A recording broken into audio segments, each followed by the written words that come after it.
Saludos Puerto Rico, soy el pastor Ricky Rosado. Bienvenido a su programa Sin Separación de Iglesia y Estado. Vamos a los titulares.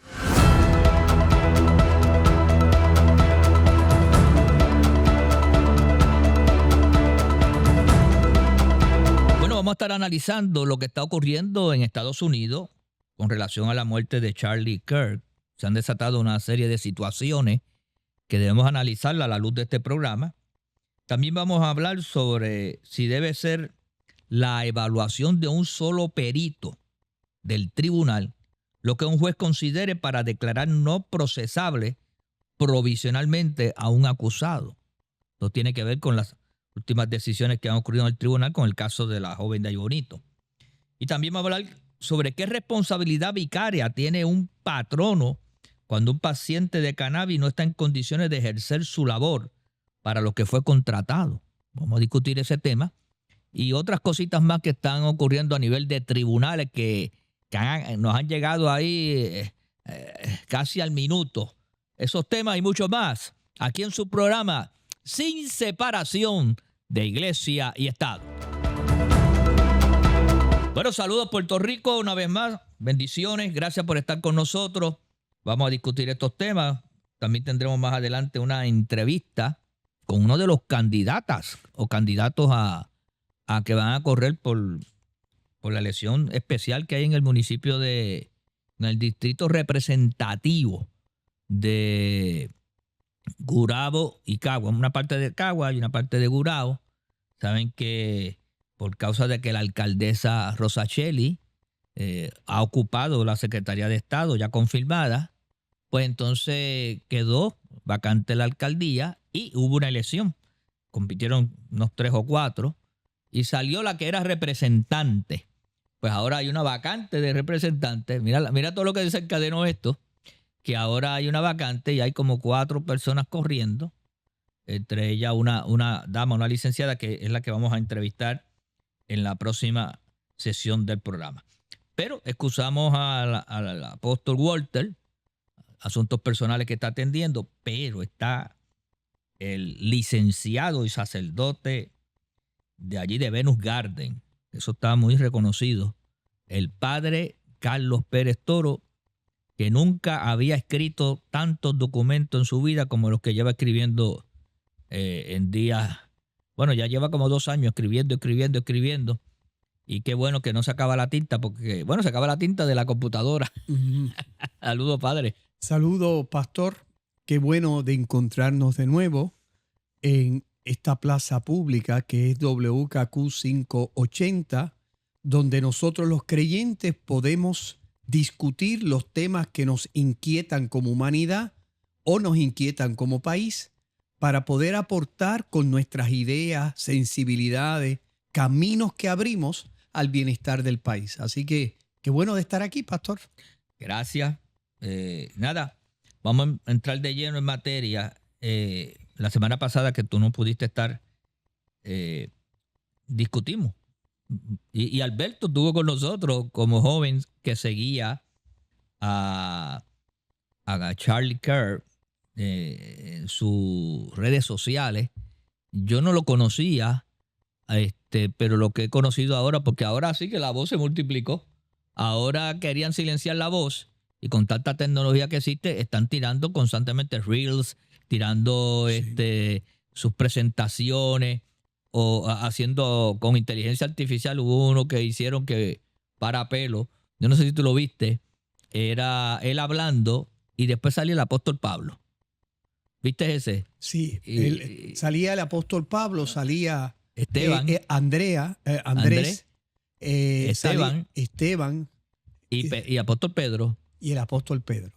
Sí, la verdad es que sí, yo lo escuché. Lo hicieron muy bien. De hecho, parece real. O sea, de hecho, el mensaje, y tú me corriges, lo que yo entendí era que por nuestra fe, esa gente sufrieron. Claro, cada uno dice, por mi fe me crucificaron, Pedro. El otro, Esteban, dice, por mi fe me mataron a piedras.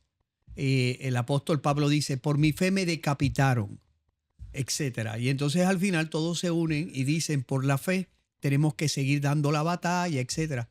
Sí, o sea, ha impactado la muerte de este joven. Tenía 30 y pico de años, 31. 31, imagínate. 2 niñas. 2 niñas y su esposa. Entonces la gente ha quedado muy impactada porque va al centro de lo que tiene que ser la defensa del derecho a la libre expresión. Eh, como es lógico, esta muerte ha suscitado una serie de debates nacionales. Entre ellos, el debate de que el país está tan profundamente dividido que han perdido la capacidad de poder dialogar para buscar consenso. Y como en el pasado se intentaba silenciar a los grupos de derecha, ahora la izquierda, que no tiene el instrumento del poder, ni en el tribunal, la izquierda liberal, que no tiene ¿Dónde tú crees que comenzó? que no tiene el poder de poder determinar, cerrar estaciones, perseguir la disidencia, por decir así, conservadora. Ahora ellos han pasado a otra etapa. Ya no hay ir a los tribunales para imponer su agenda, sino que algunos, y ojalá que sea que el país dé un turning point, De hecho, así se llamaba el movimiento de él. Entonces, que algunos pretendiendo, al frustrarse de no poder presentar sus ideas en los tribunales para imponerlas arbitrariamente, algunos de estas personas marginales están usando eso para caerle a tiro a los otros. Pero te quiero hacer una pregunta. Cuando dije, ¿dónde tú crees que se recrudeció esta polarización extrema? Porque aunque algunos dicen esto empezó en los años 50, en los 60 se recrudeció, mi posición, aunque no lo descarto, porque eso no fue de la noche a la mañana, pero donde para mí cogió el auge, donde vinieron los cambios más grandes, fue cuando Obama llegó al poder. Bueno, yo no sé si Obama, ¿verdad? Es el inicio de, porque desde antes los grupos conservadores y la izquierda liberal están enfrascadas desde hace más de 3 décadas en unas batallas que se llevan a los tribunales, se llevan al proceso electoral, se llevan a los ataques de violencia. O sea, usted porque aquí en Puerto Rico yo identifico que eso se volvió más polarizado y de más reto con Alejandro García Padilla. Sin duda, en el caso de Puerto Rico, uno puede encontrar que desde el periodo el 2016, con la gobernación de Alejandro García Padilla, se inició una confrontación. Imagínense, 2 de las manifestaciones más grandes que se han hecho en San Juan. Gay, 238. 238, la imposición sin dialogar. Por ejemplo, el cannabis, llamado cannabis medicinal, cuando la legislatura no había aprobado un proyecto, él impone desde la prepotencia de la administrativa, impone un modelo que ahora vemos las consecuencias. Tenemos un modelo impuesto arbitrariamente. En el registro demográfico, y ¿tú tuviste luchas allí? Tenemos un modelo desde Alejandro García Padilla que de alguna manera ese elemento original de que iba a ser una respuesta a enfermedades crónicas se ha convertido más bien en una especie de se ha convertido en algo recreativo. Y por lo tanto se hace imposible en estas circunstancias de poder encauzar adecuadamente, por ejemplo, el cannabis medicinal, etc. O sea, sin duda en Puerto Rico es así, pero yo entiendo que la raíz de toda esta situación, que ahora está tomando un punto violento, los 2 atentados al presidente, el atentado en la muerte, el asesinato de Charlie Kirk, todo eso nos está diciendo que ya estamos en otra etapa de ese debate.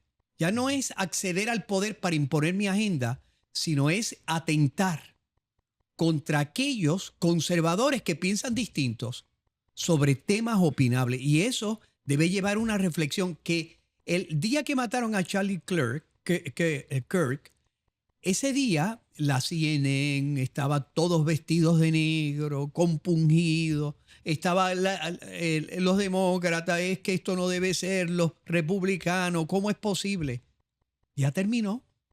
Ahora usted ve la CNN, está en la misma actitud confrontativa, Bueno, de epítetos, pero denigratorio, de no no intentar fue lo que escuchar. ocurrió, no fue lo que ocurrió en el Senado. El Senado estaba sesionando y cuando pasó la noticia hicieron un alto para un minuto de silencio y los demócratas liberales se molestaron y hubo una discusión. Fue más bien en la Cámara. ¿En la Cámara fue? Sí.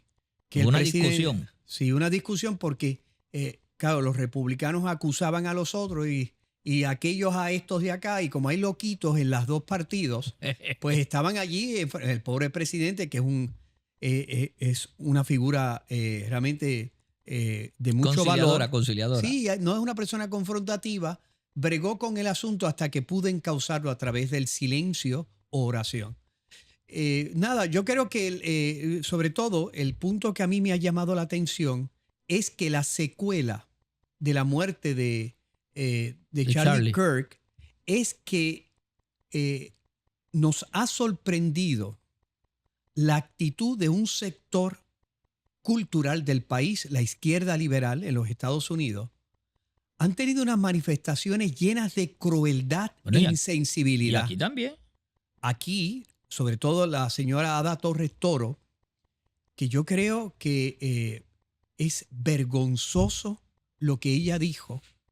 Porque mire, pastor, Jesús nos enseñó una cosa que es bien importante. Jesús dijo, hagan a los demás lo que quiere que los demás les hagan. Es decir, y dice, aquí se resume toda la ley y los profetas. En el fondo, Jesús está llamando a la empatía. Ponte en el lugar del otro. Así, con esta empatía, sensibilidad, podrás entender sus angustias, sus aspiraciones. Cuando yo leí lo que escribió esta señora Ada Torres Toro, en la cual decía que se merecía esa muerte. Wow.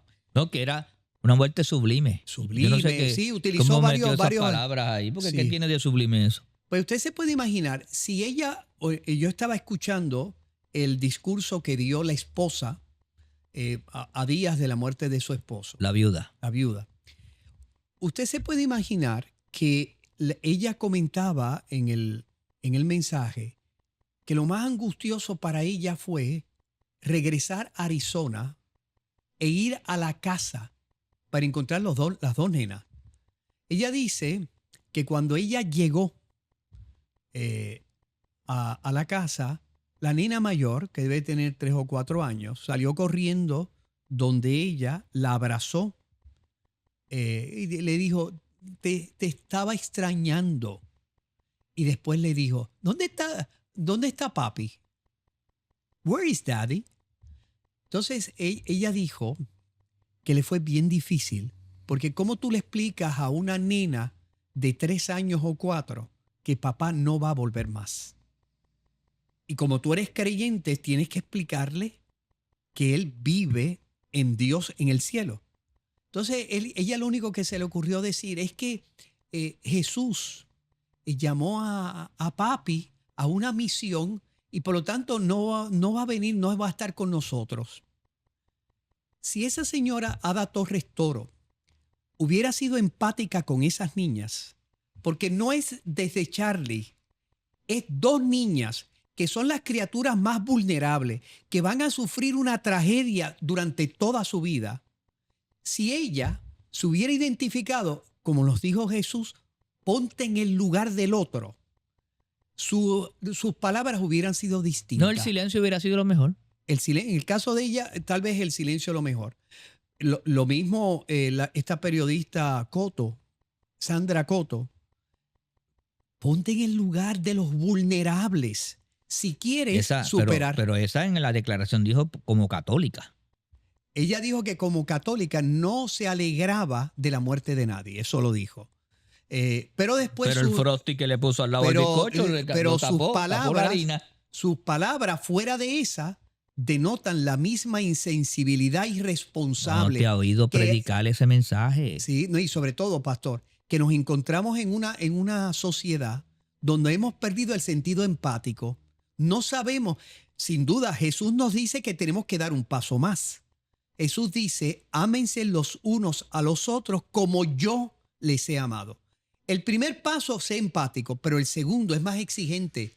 Hay que amar hasta el extremo. Que estas personas que están en el negocio de lo que escriben o lo que hablan, parece que se sienten forzados, que siempre tienen que decir algo. Y ya perdieron toda capacidad de sensibilidad humana. Y esto yo lo hago, este es mi negocio, esta es mi profesión, yo me voy a expresar y lo he hecho Exacto. todos los días, lo voy a seguir haciendo. Porque no tienen esa empatía de la común humanidad. Pero han tenido rechazo. Sí, ha habido un rechazo fuerte sobre el tema. Pero pasó también en Estados Unidos. Votaron, creo que a un comediante, ¿verdad? A un comediante, ¿verdad? De la NBC. No, de la ABC. Déjame ver ahora. Bueno, pero ABC es fuerte también ayer en Nueva York. De Nueva York creo que era, ¿verdad? Sí, a Jimmy Kimmel, que tenía un programa nocturno de chistes, entrevistas, etcétera. Un gran enemigo de Donald Trump, pero visceral. Porque, ¿sabe cuál es el problema, pastor? Que si tú no tienes empatía, no puedes iniciar un diálogo. Lo único que te queda, el único camino que te queda es la confrontación violenta. Las palabras de la señora Ada Torres Toro y de la señora Sandra Coto Sandra Coto vive, creo que. Sí, no contribuyen a construir un país donde la diversidad es, por decir así, insertada y la diversidad se convierte en una diversidad reconciliada. Porque es que no hay forma que una sociedad pueda sobrevivir si ya tú ves al otro como un enemigo de salida, en la cual esto es una lucha de poder. Cuando yo esté en el poder los voy a aplastar. En ambas partes hay que ponerse en el lugar del otro, dijo Jesús, para poder iniciar un diálogo social. Entonces, claro, el gran problema que está habiendo en este momento es el problema de la libertad de expresión como derecho constitucional. Pero todas esas personas que han perdido los empleos son sectores privados donde no aplica la libertad donde no aplica la libertad de expresión. Y por lo tanto no tienen la protección que solamente se tiene frente al gobierno. Porque recordemos que la Constitución americana... Pero la libertad de expresión no aplica en mi vida privada. Como lo he dicho, no aplica en nuestra vida privada porque la libertad de expresión, los derechos constitucionales solo aplican frente al Estado. Pues fíjate, tú debemos dar una clase un poquito más amplia sobre eso, porque la gente usa el derecho de la libertad de expresión, no le importa el lugar, ni la forma, ni la manera. Claro. Y en las redes yo digo, y muchos están perdiendo lo que ponen en Facebook, pierden el trabajo el otro día, porque estás comprometiendo la empresa y la imagen de la empresa. Claro. Y yo siempre he dicho que la libertad de expresión no es absoluta, pero no lo había visto como tú lo estás. Amplía sobre eso, por favor. Por decir así, en las empresas privadas solo aplica los derechos que han sido reconocidos en estatutos, en leyes. Porque tú puedes pensar, yo quiero que los empleados tengan libertad de expresión. Pues tendrías que hacer un estatuto para traducir en ley entre las partes privadas lo que es un derecho constitucional frente al Estado. Pero Puerto Rico, la Constitución nuestra no solo aplica en relación al Estado, en Puerto Rico también aplica entre partes privadas. ¿Qué quiere decir esto? Que, por ejemplo, el derecho a la defensa de mi intimidad, que es un derecho constitucional, aplica al Estado y el Tribunal Supremo incorporó como un derecho entre partes privadas el que yo pueda reclamar mi dignidad es inviolable. Tú no puedes poner una cámara que me esté viendo en los espacios de intimidad. Ahora, ese es el caso de Puerto Rico, pero en Puerto Rico, además de que la Constitución podría ser aplicada entre partes privadas por decisión judicial, en Puerto Rico el Código Civil en el artículo 74 dice específicamente que los derechos constitucionales se incorporan como, en ese capítulo, como derechos que brotan de la personalidad humana. Por lo tanto, ya no tenemos que esperar a decisiones judiciales en el caso de Puerto Rico, porque el Código Civil dice que los derechos constitucionales se aplican entre partes privadas y señala algunos: libertad religiosa, libertad de conciencia, etcétera, etcétera. Y por lo tanto, en el caso nuestro, tenemos un estatuto, el artículo 74, que podríamos utilizarlo para reclamar nuestros derechos, por ejemplo, de libertad religiosa. Estoy en un asilo y en el asilo permiten los juegos de dominó, permiten que se hable, que tengan fiestas, y una viejita del asilo dice: pues yo quiero rezar el rosario en el lugar que se utiliza para las actividades con mis amigas. Dice el dueño privado: lo siento, porque no permitimos actividad religiosa. La viejita puede utilizar el artículo 74, donde dice expresamente que la libertad religiosa es un derecho que emana de la personalidad humana.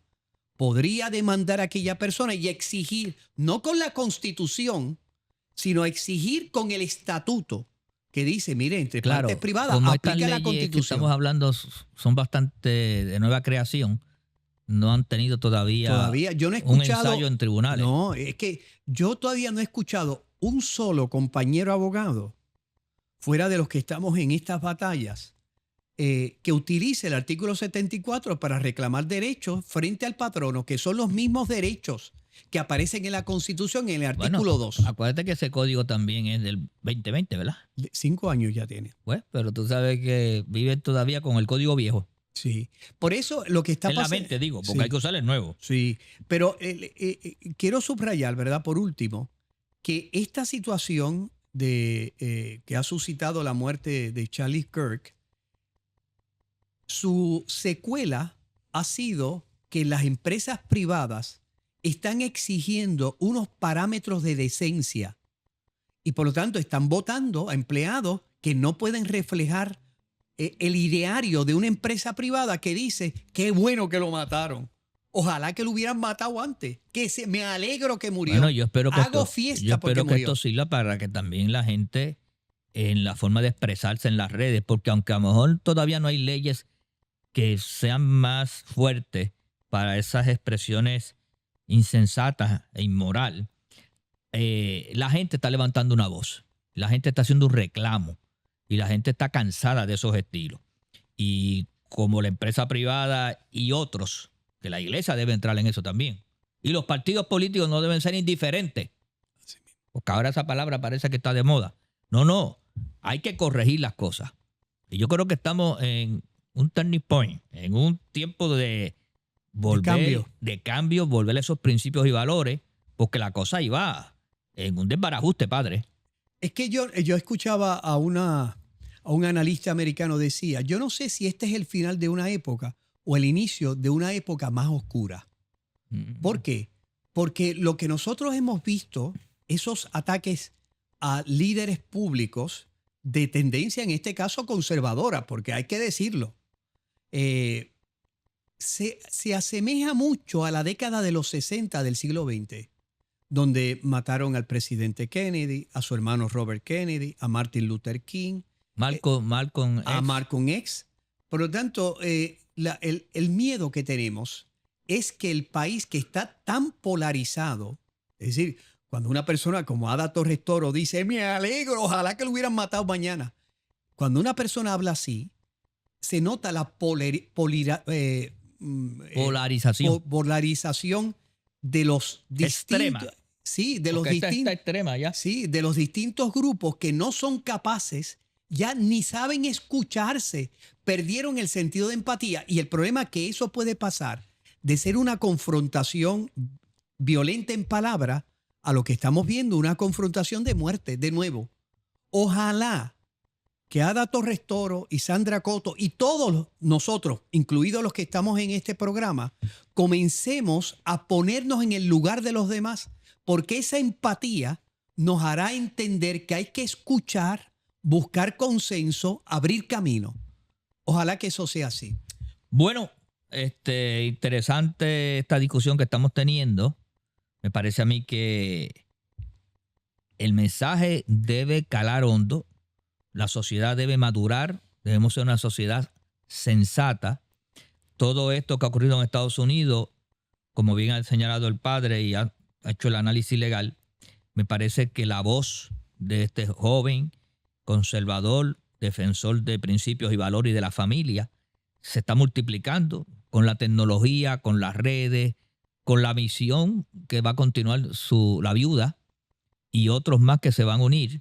Me parece a mí que lo que hicieron fue que crucificaron a Jesús para terminar con el cristianismo y se multiplicó en Pentecostés. Pues, de hecho, eso dijo la esposa, dijo, el que mató a mi esposo no puede darse cuenta lo que ha desatado con su muerte.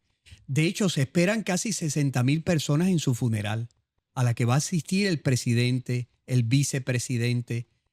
Por lo tanto, de hecho, le van a dar la medalla de la libertad, que es la más alta condecoración civil que da los Estados Unidos, la da el presidente.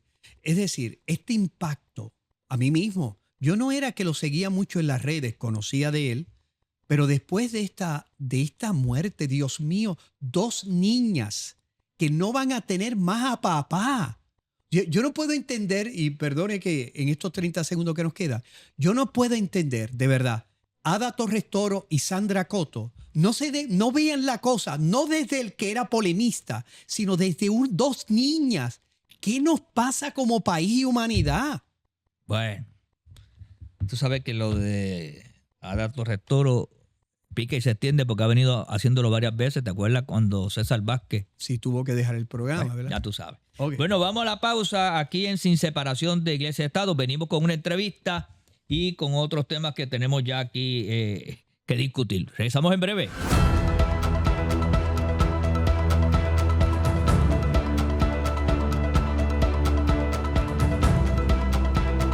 Bueno, continuamos aquí en Sin Separación de Iglesia y Estado. Soy el pastor Ricky Rosado. Gracias por estar con nosotros en esta programación. Y ya tengo en línea telefónica a la licenciada Ana Margarita Ruiz. Ella es candidata por el Partido Nuevo Progresista. Ustedes saben que la vacante de representante pues está ahora mismo libre porque la alcaldesa Rosacheli ahora es la confirmada secretaria de Estado y se usa una elección especial para elegir la alcaldesa y la que estaba de representante ahora es la alcaldesa. Entonces hay una vacante y una de las candidatas que se identifica con el sector de principios, de valores, de fe, que es parte de nuestra línea de pensamiento aquí, es la licenciada Ana Margarita Ruiz. Saludos, licenciada. Saludos y buenos días y bendiciones por la invitación.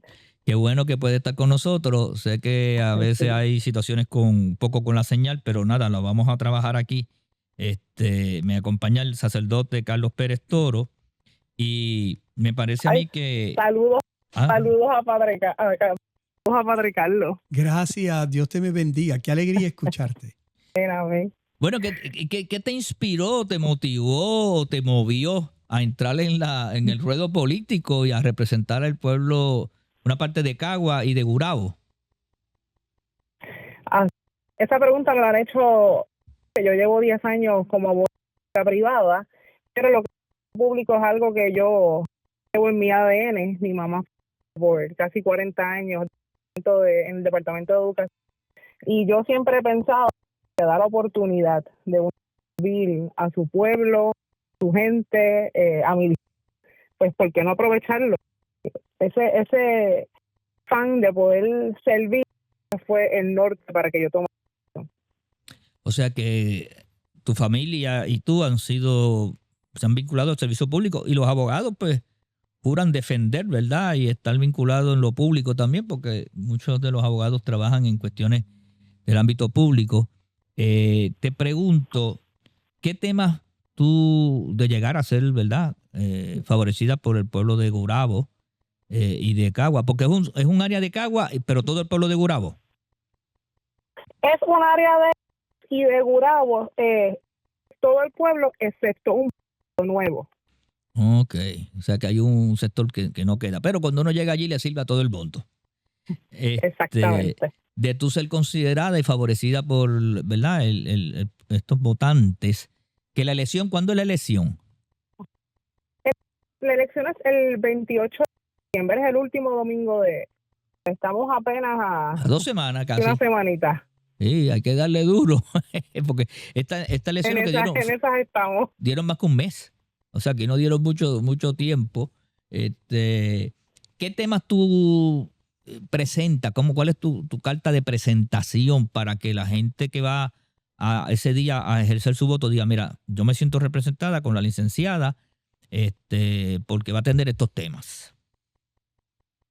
Pues yo me identifico como cristiana, como una mujer católica, una mujer de fe, una mujer que cree en los valores, que cree en la familia.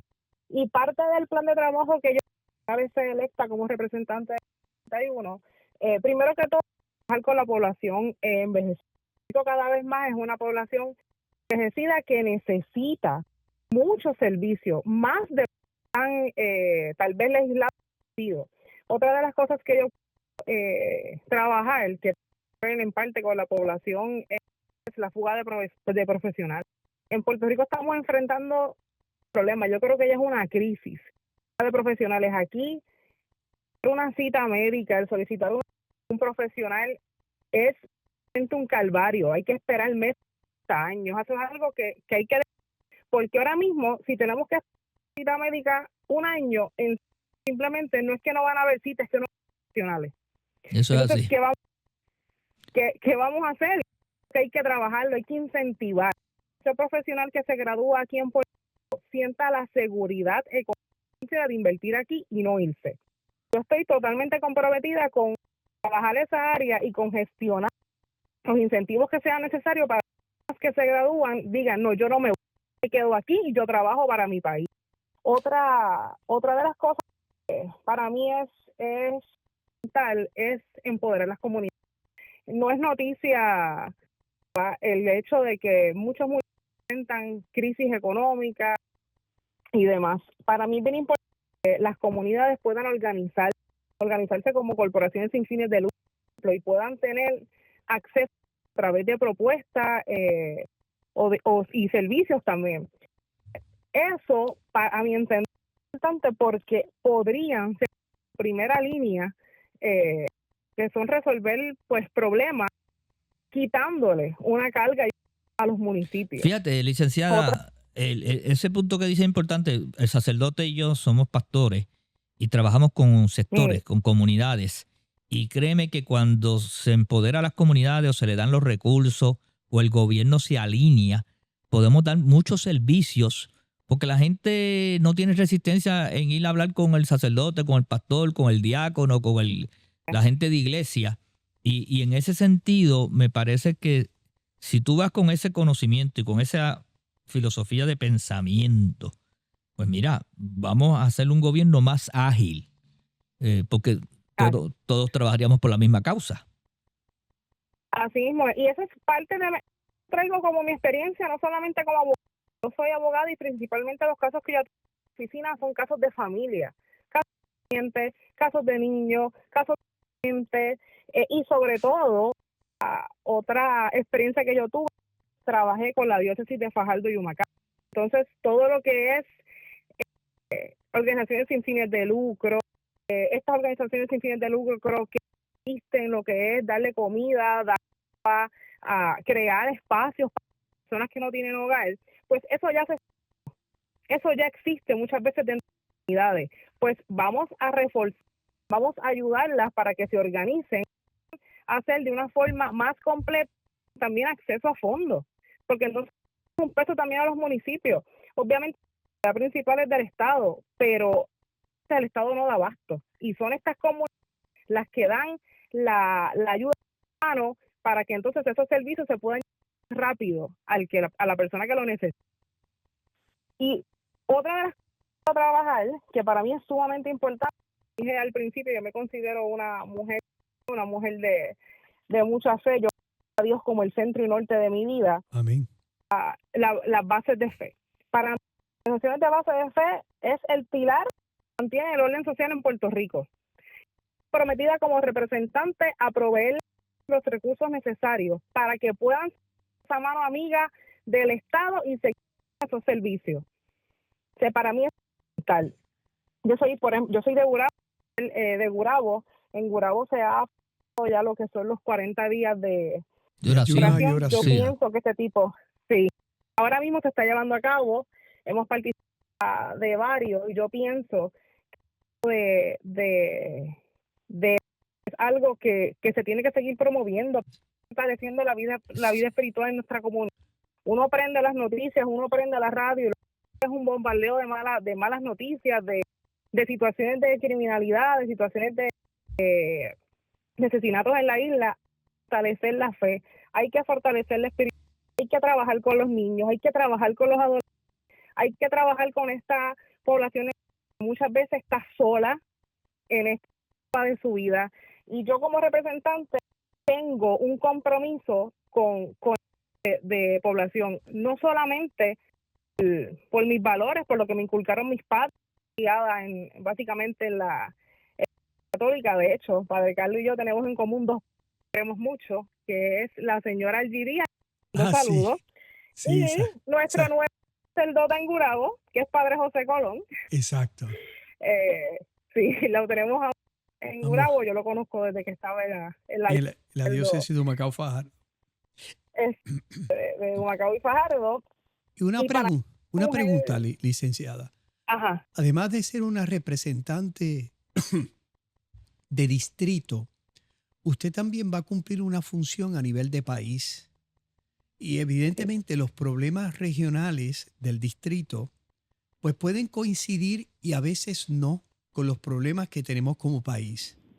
¿Cómo usted ve desde su candidatura que usted pueda aportar a las grandes inquietudes que tenemos como sociedad? Por ejemplo, el tema de la crisis económica, el tema de la infraestructura, el tema de la violencia que se están viviendo a todos los niveles. ¿Cómo usted se puede insertar desde su, por decir así, territorio de distrito a los problemas generales del país? ¿Cómo usted lo ve? Lo que pasa es que esos problemas que tú me traes sobre problemas de violencia, problemas de infraestructura, problemas de... aunque parezcan generales, también los estamos en el distrito. Y es algo que ya he identificado en las caminatas, en las llamadas que he realizado. El distrito es incentivar, legislar para atacar los problemas que yo misma he visto en todo este proceso de campaña y más allá, porque yo vivo en Gurabo, en Las Piedras. Los problemas sociales, los problemas los problemas sobre los envejecientes llevo viendo desde hace más de 10 años, sobre todo los de Cabo y Gurabo. Así que a la Cámara ya yo tengo varios problemas tanto generales como los de distrito. Yo voy a ser representante del distrito 31, pero hay que son a nivel macro, no solamente a nivel local. Aquí hay que legislar de manera directa, crear legislaciones que de manera directa los problemas, tanto de vivienda como el asunto de la fuga de profesionales. Pero hasta el momento no me he topado con temas que sean tan distintos de lo que es sí. No me he topado con problemas tan diferentes de licenciada. Criminalidad es algo que nos arropa a todos. Sí, y el problema de la carretera 30 es el mismo problema a veces de otros expresos y la violencia. Los tapones nos afectan a... Oiga, tenemos muchos problemas generalizados. Sí, tengo que ir, ¿verdad? El tiempo avanza, pero le pregunto, ¿hay un número para usted? Porque es que a veces ponen el número 1, el número 2, ¿cómo es esa elección? Pues mira, yo soy en la papeleta, soy la única mujer en esa papeleta, que no voy a pasar desapercibida, pero en cuestión de número, soy la número. Elecciones este próximo 28 ¿La número? De septiembre. La 4, y es la única mujer, o sea que es fácil identificarla allí, y una mujer de fe y valores. Nada, le agradezco, ¿verdad?, que haya compartido con nosotros este tiempo. Luego, en otra ocasión, volveremos a coincidir. Nada, que Dios la bendiga. Que Dios te bendiga. Ya Amén. nos veremos. Gracias.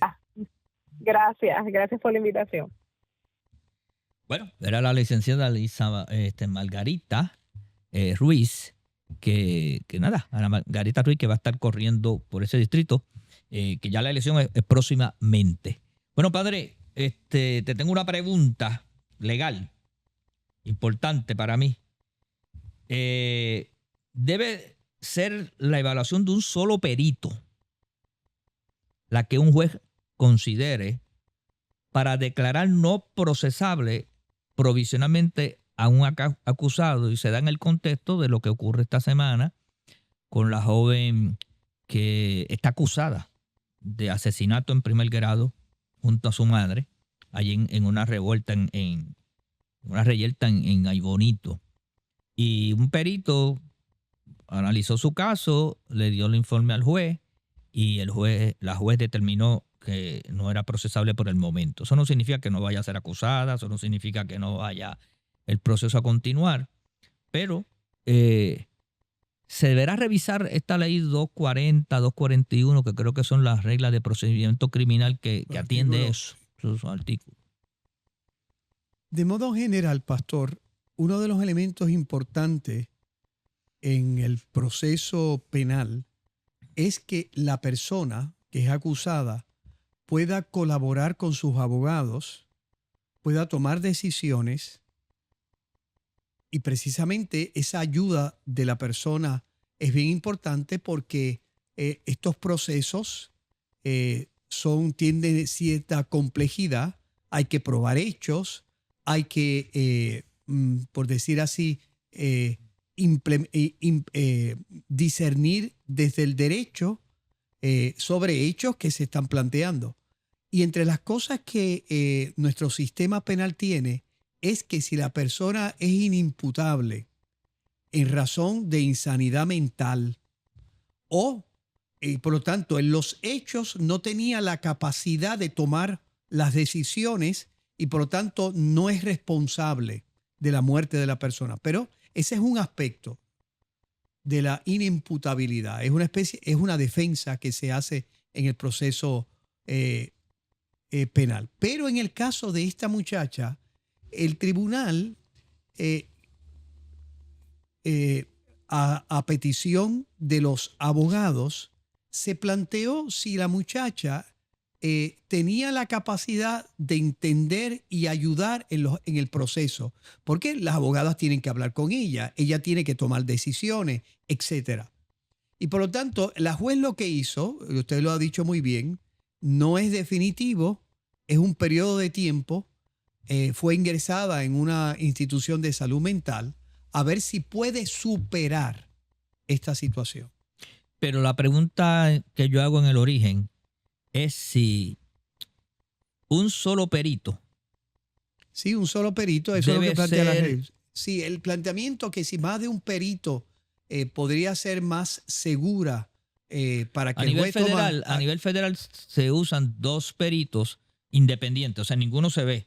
Hacen el análisis y si coinciden, pues santo y bueno. Pero si no coinciden, el juez trae un tercer perito.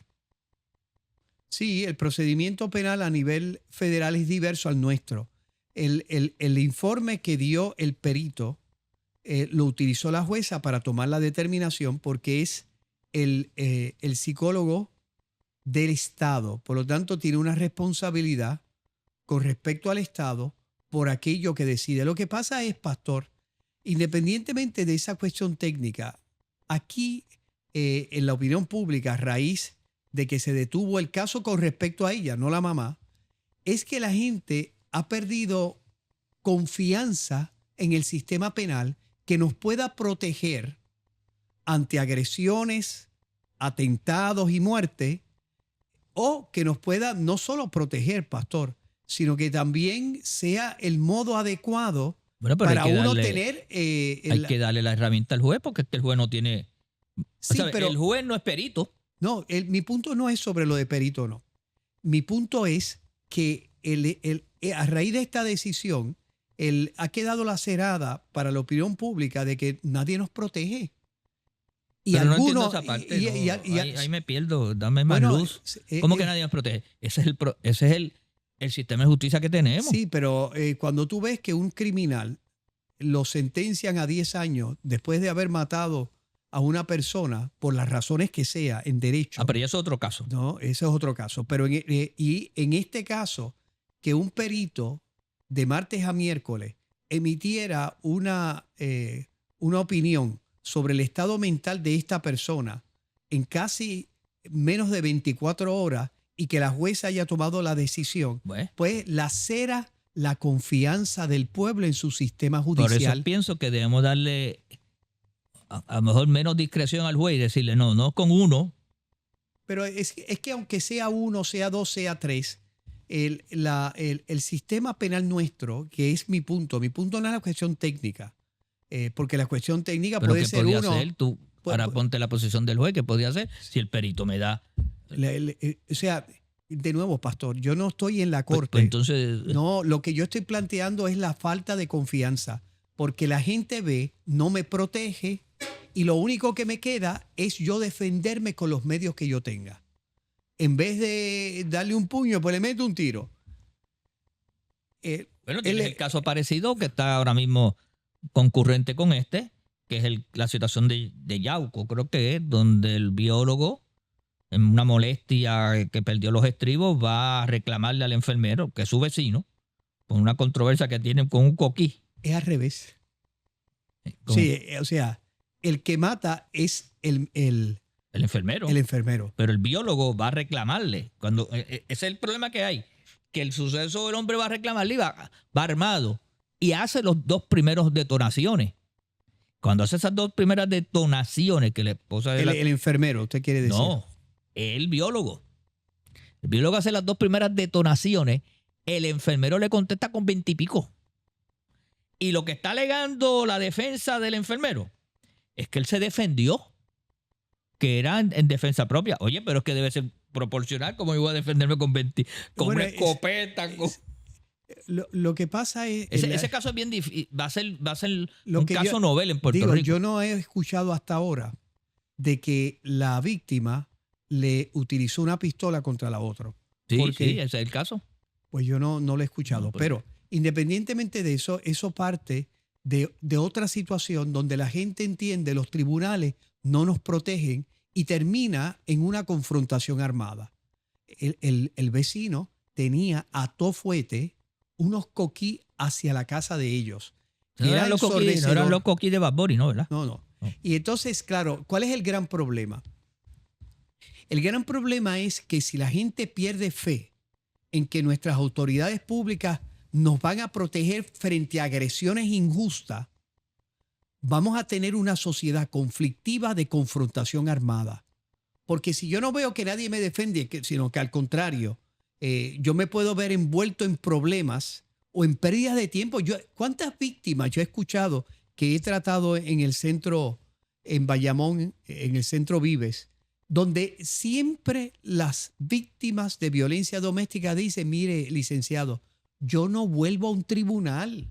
No, eso es verdad. Yo no vuelvo a un tribunal porque yo cuando voy al tribunal o retrasan o al final soy yo la culpable. Me revictimizan. Me mencionaste Bayamón y recuerdo el caso del médico. De hecho, fue casi frente a las facilidades de nuestro templo. Que podía ir a pie. Ah, sí. De hecho, yo ese día tenía servicio y para poder llegar tuve una controversia con un policía que lo veía. Pero si yo voy para el templo y la cosa es allá arriba. Nada, la cuestión es que el médico dice que fue en defensa propia.